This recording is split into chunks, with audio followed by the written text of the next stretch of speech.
बच्चों, good morning to all of you.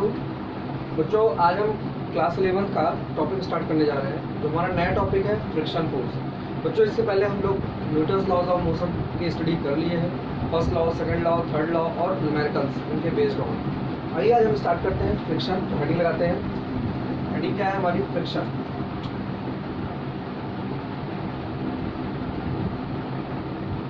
Friction, इससे पहले फ्रिक्शन क्या होता है उसकी हम बात कर लें।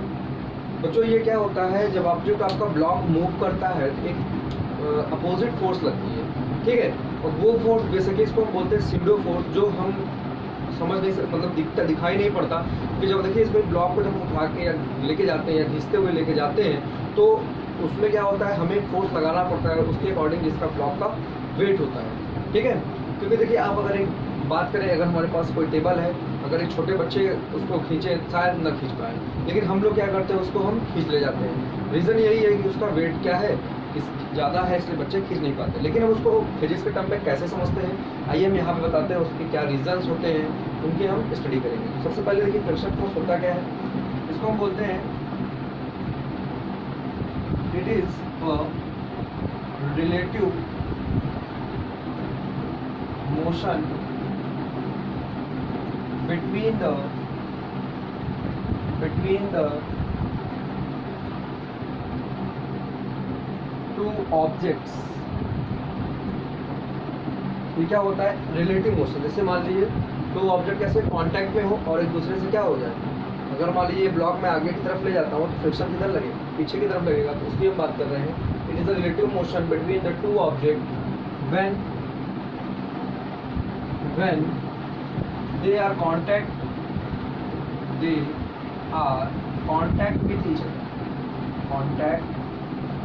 with each other। ये क्या हो, एक दूसरे के कांटेक्ट में हो। और रिलेटिव मोशन मतलब ब्लॉक अगर आगे खींचा जाए तो सरफेस कैसा है, उसको ऐसा फील हो कि सरफेस क्या है, पीछे छूट रहा है। तो यहाँ देखिए इसका हम आगे देखते हैं। इसमें नेक्स्ट पॉइंट क्या है, इसकी डायरेक्शन की बात करें। The direction of friction force, the direction of friction force is always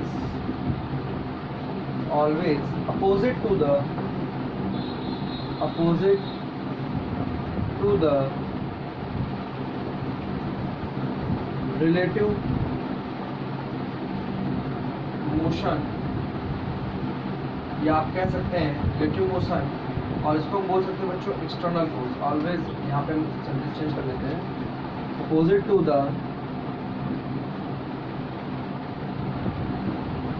the motion of object. Opposite to the motion of object. Object जब मूव करता है उसके हमेशा कैसा लगेगा, अपोजिट लगता है। तो ये डायरेक्शन है फ्रिक्शन फोर्स की। तो यही से हम इसके फार्मूले वगैरह पे स्टडी करेंगे। और दूसरी चीज़ बच्चों, ये कैसा होता है, ये आपका है नॉन कंजर्वेटिव फोर्स। यहाँ लिख लेंगे it is a non conservative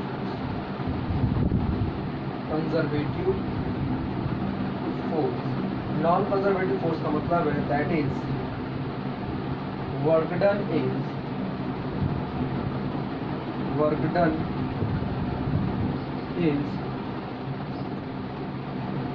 depends on the path। किस पर डिपेंड करेगा बच्चों? पाथ पर डिपेंड करेगा, किस रास्ते से।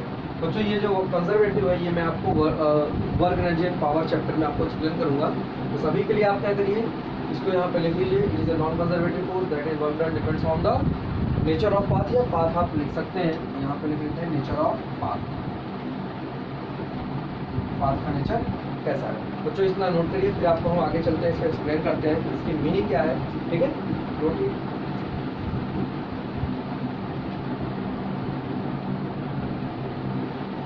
देखिए बच्चों, जो इसमें लिखा है relative motion between the two objects की बात किया है। तो देखिए हमारा मान लीजिए हमारे पास एक सरफेस है, इसके बाद मैंने एक ब्लॉक रखा है यहाँ पे जिसका मास हम मान लेते हैं m है। कितना है? m। और ब्लॉक पे एक्सटर्नल फोर्स अगर इधर लगा है F एक्सटर्नल, बच्चों ध्यान से देखिए, मैंने क्या लिखा है, relative motion between the two blocks when they are contact to each other. यानी यहाँ देखिए direction of force, friction force जो हमें देखना है, बेसिकली यही हमें मेरा मेन मुद्दा है यहाँ पे। फ्रिक्शन फोर्स जो देखना है वो किससे होगा, जो ब्लॉक जिधर एक्सटर्नल फोर्स लग रहा है उसके अपोजिट। तो देखिए ब्लॉक जब इधर मूव कर रहा है तो ब्लॉक का एक्सेलरेशन किधर है, इस तरफ, यानी ब्लॉक पे जो फ्रिक्शन फोर्स आएगा, तो देखिए बच्चों ये कांटेक्ट में है, यहाँ पे क्या है, कांटेक्ट में है। फ्रिक्शन कैसा आएगा, इसके अपोजिट, ये आएगा F। इसको हम क्या बताएंगे, ये क्या हमारा है, फ्रिक्शन फोर्स है। ठीक है बच्चों, तो ये दूसरी बात। ये कंजर्वेटिव नॉन कंजर्वेटिव जो बात कर रहे हैं, ये हम आपको वर्क एनर्जी चैप्टर में एक्सप्लेन करेंगे, क्या होता है, कैसे होता है, इसके बारे में। तो आगे देखते हैं फ्रिक्शन फोर्स के टाइप्स। तो इसके देखिए basically types of friction force heading लगाएंगे, टाइप्स ऑफ फ्रिक्शन। कितने टाइप के होते हैं इनके बारे में जानने के लिए देखिए, इसके बेसिकली 3 टाइप्स हैं। पहला टाइप बच्चों हम बोलते हैं काइनेटिक फ्रिक्शन। क्या बोलते हैं, काइनेटिक फ्रिक्शन। दूसरा होता है बच्चों static friction, static friction. Last है रोलिंग फ्रिक्शन। कौन सा फ्रिक्शन, रोलिंग फ्रिक्शन। बच्चों हमारे सिलेबस में जो हमें पढ़ना है वो बेसिकली हमें इन्हीं दोनों को पढ़ना है, स्टैटिक और काइनेटिक। रोलिंग 11th क्लास के सिलेबस में नहीं है, तो इसको हम नेगलेक्ट कर चलेंगे। हमें जो पढ़ने हैं kinetic friction and rolling friction. बच्चों देखिए अब हम स्टार्ट करते हैं काइनेटिक फ्रिक्शन और स्टैटिक फ्रिक्शन के बारे में। आइए देखते हैं, हेडिंग लिखते हैं काइनेटिक फ्रिक्शन। आई होप आपने ये नोट कर लिया होगा। ठीक है, देखिए यहाँ पे फिर आगे हम चलते हैं अपने नेक्स्ट टॉपिक। क्या है हमारा, काइनेटिक फ्रिक्शन। क्या है, काइनेटिक फ्रिक्शन। काइनेटिक फ्रिक्शन देखिए बच्चों आज सिर्फ हम पढ़ेंगे काइनेटिक फ्रिक्शन बारे में। काइनेटिक फ्रिक्शन का मतलब देखिए बच्चों नाम से पता चल रहा है, काइन मतलब होता है, मैंने आपको बताया था काइनेमेटिक्स में, काइन मतलब होता है मोशन। यहाँ पे क्या होगा, इस फ्रिक्शन में ब्लॉक मूव करेगा और इसके फार्मूले के बारे में हम पढ़ेंगे। तो देखिए काइनेटिक फ्रिक्शन क्या होता है, ये क्या होता है, the tendency of object, tendency of object to move. कहने का मतलब टेंडेंसी ही होती है फ्रिक्शन में मूव करने की। इस कंडीशन में ब्लॉक क्या करेगा, ब्लॉक ऑब्जेक्ट, लिख लीजिएगा शॉर्ट में, ऑब्जेक्ट इज इन मोशन में होगा तभी काइनेटिक फ्रिक्शन आता है। ये बात ध्यान रखिएगा। यहाँ पे इसका मतलब क्या है, ऑब्जेक्ट क्या करता है, मूव कर दे, तो कौन सा फ्रिक्शन आ जाएगा, काइनेटिक फ्रिक्शन। बच्चों इसका फार्मूला जो होता है हम लिखते हैं एफ के करके लिखते हैं, इक्वल टू ये होता है म्यू इनटू एन आर। आपको मैंने बताया था एन आर क्या होता है, नॉर्मल फोर्स या नॉर्मल रिएक्शन। म्यू क्या है, यहाँ पे हम लिखते हैं म्यू के बारे में, म्यू है कोफिशिएंट ऑफ फ्रिक्शन। क्या बोलते हैं, कोफिशिएंट ऑफ फ्रिक्शन। ठीक है, और एन आर आपका जो है, एन आर आपको बोलते हैं normal reaction, normal reaction. F के जो आपका लिखा हुआ है वो है काइनेटिक, काइनेटिक फ्रिक्शन के बारे में। ठीक है बच्चों, ये हो गया इसका फार्मूला। ठीक बच्चों, इसमें क्या होता है, इसकी जो वैल्यू आती है काइनेटिक फ्रिक्शन की, एफ काइनेटिक हमेशा लेस होगा एफ एक्सटर्नल से। जो भी एक्सटर्नल फोर्स होगा वो काइनेटिक फ्रिक्शन की वैल्यू हमेशा क्या होनी चाहिए, कम होगी। तभी आप जब न्यूमेरिकल सॉल्व करेंगे तो ही आप इस पर कर पाएंगे। ठीक है बच्चों, अब इसको नोट करिए, फिर आते हैं इसके क्वेश्चंस पे।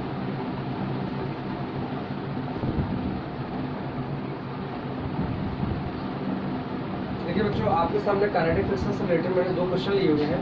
ठीक है, इसको कैसे सॉल्व करना है, मान लीजिए यहाँ पे जो सरफेस है इसको मैंने नहीं लिखा है, म्यू काइनेटिक की जो कोफिशिएंट ऑफ काइनेटिक फ्रिक्शन कितना हो, 0.1 ले लिए। अब देखिए कैसे सॉल्व करते हैं इस क्वेश्चन को। सबसे पहले हमें क्या देखना होता है, इस पर हम बनाएंगे जितने फोर्स एक्ट कर रहे हैं। तो बच्चों मैंने बताया अगर एक्सटर्नल इधर है तो फ्रिक्शन फोर्स किधर होगा, इसके अपोजिट।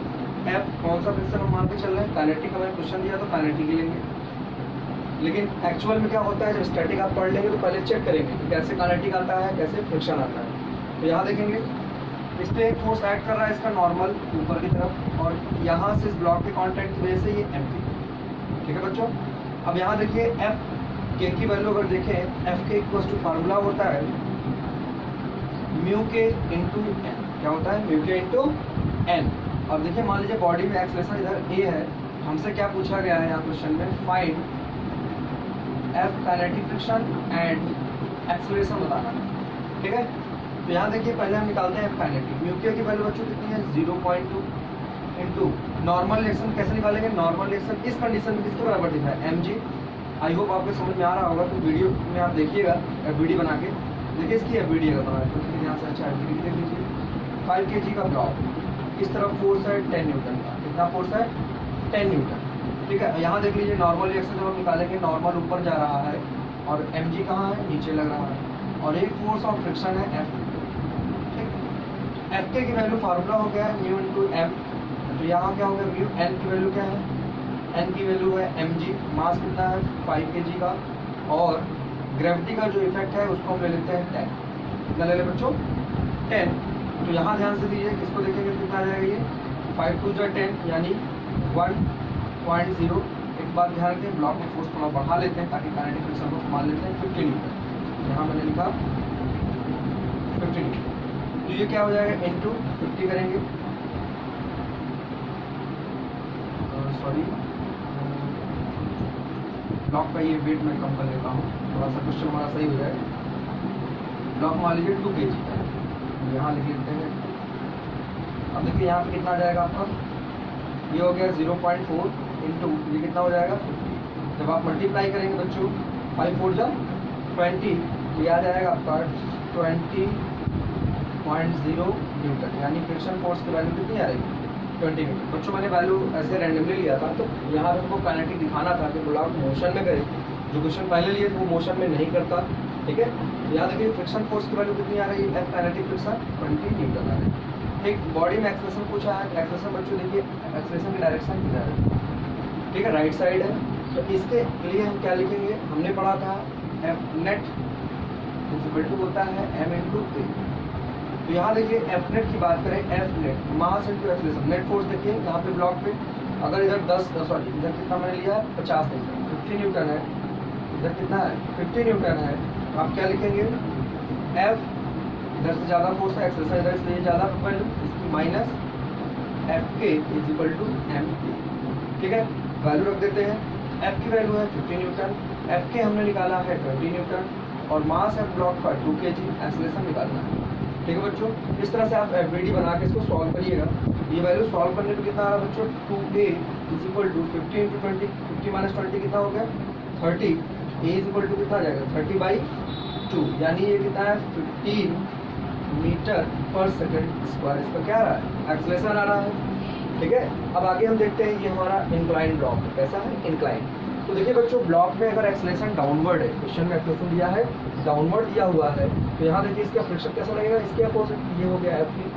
ठीक है, यहाँ वैल्यू ब्लॉक की थोड़ा चेंज कर लेते हैं। ये ब्लॉक मान लीजिए 1 kg ब्लॉक है, और यहाँ फोर्स बढ़ा लेते हैं ताकि ये मान लीजिए 10 न्यूटन फोर्स है। ठीक, तो देखिए बच्चों ध्यान से, सबसे पहले इसको हम रिजॉल्व करेंगे। यहाँ पे लिख लीजिएगा म्यू के, जो कोफिशिएंट ऑफ फ्रिक्शन है वो वैल्यू कांस्टेंट होती है। इसकी वैल्यू जो होती है फ्रिक्शन के अबाउट चेंज होती रहती है, लेकिन ये इसकी यूनिट कुछ नहीं होती। यहाँ देखिए ये क्वेश्चन में आपको दिया रहेगा म्यू के की वैल्यू, तभी आप इसको सॉल्व कर पाएंगे। Coefficient of sorry friction force. यहाँ देखिए, यहाँ पे जब रिजॉल्व करें तो पहले देखिए सब कंपोनेंट ब्रेक करते हैं। एक तो मैंने दिखा दिया फ्रिक्शन फोर्स कहाँ लग रहा है? पीछे की तरफ। कितना लग रहा है? एफ के। अब यहाँ देखिए नॉर्मल रिएक्शन ऊपर एन लगेगा, और नीचे की तरफ इसके जस्ट क्या लगेगा? M G. सॉरी ये है एम जी यहाँ, एम जी यहाँ। ये एंगल अगर थीटा मान लीजिए दिया नहीं है, थीटा मान लेते हैं 30 डिग्री सपोज। ये भी 30 डिग्री होगा, तो ये क्या बनेगा? M G cos 30। यहाँ से देखिएगा, ये एंगल क्वेश्चन कंप्लीट नहीं था, मैंने एंगल लिख दिया 30 डिग्री। क्योंकि कैलकुलेशन करना है, तो यहाँ क्या जाएगा? M G cos 30। तो इसका एक कंपोनेंट इधर आएगा, वो कौन सा होगा? एम जी साइन 30 हो जाएगा, एम जी साइन 30। अब देखिए बच्चों, इसको हमको सॉल्व करने के लिए सबसे पहले इसका एफबीडी बनाते हैं। एफबीडी देखिए, ये ब्लॉक है, इस पर फोर्स लगा इस तरफ M G cos theta cos 30, इधर लग रहा है नॉर्मल रिएक्शन, इस तरफ फोर्स है फ्रिक्शन काइनेटिक का, इधर फोर्स है आपका एक्सटर्नल फोर्स, और एक फोर्स और है M G sine theta. mg sin 20। आइए हम बैलेंस करते हैं, पहले काइनेटिक देखते हैं। एफ के की वैल्यू म्यू के इंटू एन। म्यू के कितना है बच्चों? म्यू के है 0.1, एन कितना है? mg cos 30। तो cos 30 की वैल्यू कितनी होती है बच्चों? 0.1 इंटू 1 kg का ब्लॉक g10, और ये कितना है? √3/। तो जब सॉल्व करेंगे इसको तो कितना जाएगा? ये आ जाएगा 0.5 √3 आएगा, 0.5 √3। ये एफ के की वैल्यू है।